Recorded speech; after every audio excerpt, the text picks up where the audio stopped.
भीमराव ज्वालाबाई से शादी करके अपने राज्य में आता है, जो बहुत ही ज्यादा घमंडी औरत होती है। ज्वालाबाई जैसे ही रथ से उतरती है तो राज्य की सभी औरतें अपनी अपनी साड़ी खोलकर रास्ते में बिछा देती हैं। भीमराव की दूसरी पत्नी ज्वालाबाई की आरती करती है। फिर ज्वालाबाई घोषणा करती है कि आज के बाद सभी लोग उसे ही अपनी मुख्य रानी मानेंगे। अब रात में ज्वालाबाई कमर मटकाते हुए भीमराव के कमरे में आती है तो भीमराव शराब के नशे में धुत होता है। तो ज्वालाबाई कहती है कि मेरे जैसे शबाब के होते हुए तू इस शराब को पी रहा है, अगर दम है तो इस शबाब को पीकर दिखा। तो भीमराव जैसे ही ज्वालाबाई के पास आता है तभी अचानक भीमराव पर हमला हो जाता है। तो ज्वालाबाई सभी हमलावरों को अकेले ही मार देती है। तो अगले दिन भीमराव अपने सबसे वफादार सिपाही मल्लेश को भुजंग के यहाँ भेजता है, क्योंकि कल रात को भीमराव पर इसी ने हमला करवाया था। अब भीमराव भुजंग को जूते की माला पहनाकर सबके सामने गोली मार देता है। अब भीमराव मल्लेश से खुश होकर नदी का सारा पानी मल्लेश के गाँव वालों को पीने के लिए दे देता है। अब अगली रात ज्वालाबाई फिर से सज धज कर सुहागरात के लिए बैठी होती है। तभी भीमराव कमरे में आता है तो ज्वालाबाई कहती है कि आज तुम मेरी तमन्ना पूरी कर दो, आज ये हुस्न पूरी रात तुम्हारी गुलामी करने को तैयार है। फिर ज्वालाबाई भीमराव को कस के पकड़ लेती है। तो भीमराव ज्वालाबाई को धक्का देते हुए कहता है कि तुझमें वो औरतों वाली बात नहीं है, तुझमें तो एक मर्द जैसे ताकत है और तुझमें तो कोई भी औरतों जैसे शर्म लिहाज है ही नहीं। मुझे तो वैसी औरतें पसंद हैं जो मुझे देखकर डरे, तभी मुझे मजा आता है। फिर भीमराव अपनी दूसरी बीवी मीना को उठाकर कमरे में ले जाता है और उसी से अपनी प्यास बुझाता है, जिससे ज्वालाबाई तड़पती रह जाती है और उसे भीमराव पर बहुत ही ज्यादा गुस्सा आता है। तभी उसे गांव में हो रहे जश्न का एक गाना सुनाई देता है और वो उस गाने पर नाच रहे मल्लेश को देख लेती है। फिर वो अपनी कुछ नौकरानियों को बुलाकर मल्लेश की तरफ इशारा करते हुए पूछती है कि आखिर ये कौन है। तो नौकरानियां उसे बताती हैं कि ये मल्लेश है, मालिक का सबसे वफादार नौकर। अब ज्वालाबाई मल्लेश को पसंद करने लगी थी।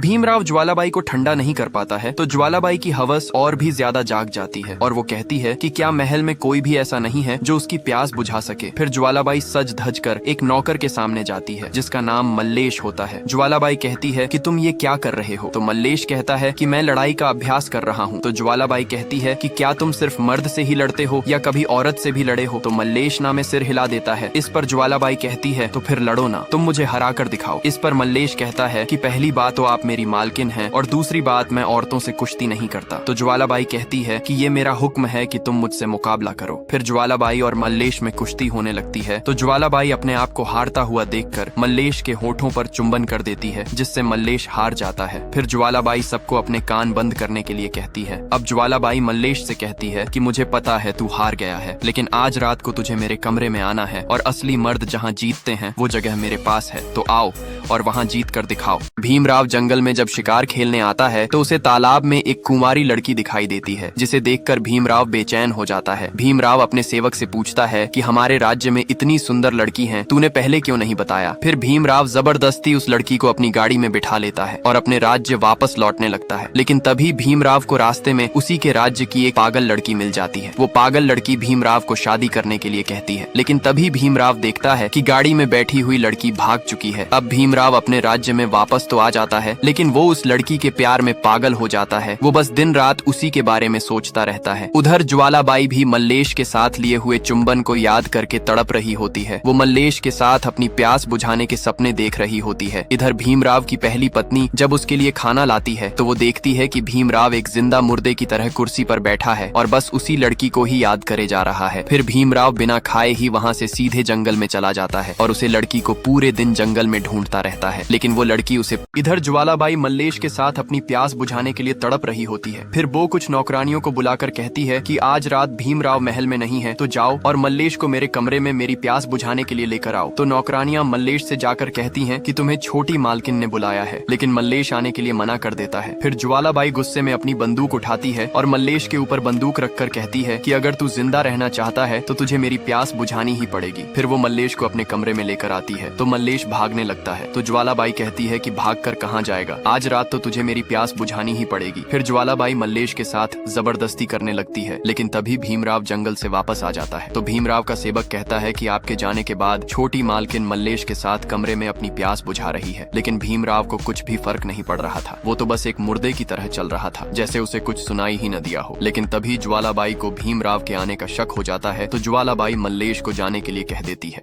भीमराव दिन रात उस लड़की को पाने का ख्वाब देख रहा होता है। तभी वो लड़की खुद मल्लेश के साथ महल में आ जाती है। भीमराव उसे देखकर चौंक जाता है और कहता है कि आखिरकार मेरा वफादार नौकर मेरी हवस बुझाने के लिए इस लड़की को ढूंढ ही लाया। फिर भीमराव उस लड़की को दबोचने ही वाला होता है। तभी मल्लेश कहता है कि ये मेरी बीवी रुद्रांगी है मालिक, जिसे सुनकर भीमराव और ज्वालाबाई दोनों ही चौंक जाते हैं। फिर भीमराव गुस्से से आग बबूला हो जाता है और वो मल्लेश से रुद्रांगी को एक रात के लिए मांगने लगता है। तो मल्लेश कहता है, मालिक मैं तुम्हारे लिए अपनी जान तक दे सकता हूँ, लेकिन अगर किसी ने मेरी बीवी रुद्रांगी को छुआ भी तो मैं उसके लिए किसी की भी जान ले सकता हूँ। तो भीमराव नाटक करते हुए कहता है कि मैं तो मजाक कर रहा था, चलो मैं कल तुम्हारी शादी रुद्रांगी से करवा के तुम्हें तुम्हारी शादी पर 10 एकड़ जमीन देता हूँ। उधर ज्वालाबाई भी मल्लेश को पाना चाहती थी, इसीलिए वो रुद्रांगी को अपने कमरे में बुलाकर उससे कहती है कि अगर तू मल्लेश को छोड़ दे तो मैं तुझे हीरे मोती से लाद दूंगी। लेकिन रुद्रांगी ये सब लेने से मना कर देती है। अब अगले दिन मल्लेश और रुद्रांगी शादी के लिए जा रहे होते हैं तो भीमराव उन्हें रोक लेता है। अब भीमराव मल्लेश से कहता है कि शादी तो तू ही करेगा, लेकिन सुहागरात मैं ही मनाऊंगा। तो मल्लेश कहता है, मालिक तुम्हारी जवान खींच लूंगा। तो भीमराव कहता है, गुस्सा क्यों होता है, मैं तो सिर्फ एक बार इसका तबला बजाना चाहता हूँ, फिर तू इसे ले जाना। मल्लेश कहता है कि अगर अब तूने कुछ भी कहा तो तुझे सुअर बनाकर यहीं मारूंगा। तो भीमराव अपने मुस्टंडों को उन दोनों को पकड़ने के लिए कहता है, लेकिन मल्लेश उन सबको अकेले ही धूल चटा देता है। लेकिन फिर सभी मुस्टंडो एक साथ मिलकर मल्लेश को पकड़ ही लेते हैं। फिर भीमराव रुद्रांगी को पकड़ लेता है, लेकिन तभी ज्वालाबाई अपनी बंदूक भीमराव के ऊपर रख देती है। फिर कहती है कि तुझसे बिस्तर पर तो कुछ होता नहीं है और यहाँ गरीबों के साथ अपनी मर्दानगी दिखा रहा है, और वो मल्लेश को भाग जाने के लिए कहती है। तो मल्लेश भी एक बंदूक छीनकर वहाँ से चला जाता है। इधर भीमराव ज्वालाबाई से बंदूक छीनकर कहता है कि मुझे पता है कि तू भी मल्लेश के साथ अपना तबला बजाती थी, मैंने कुछ नहीं कहा, लेकिन तूने उन दोनों को जाने क्यों दिया। तो ज्वालाबाई कहती है कि अगर तू सच में एक मर्द है तो तू मल्लेश से लड़कर उसकी रुद्रांगी उससे छीन कर दिखा।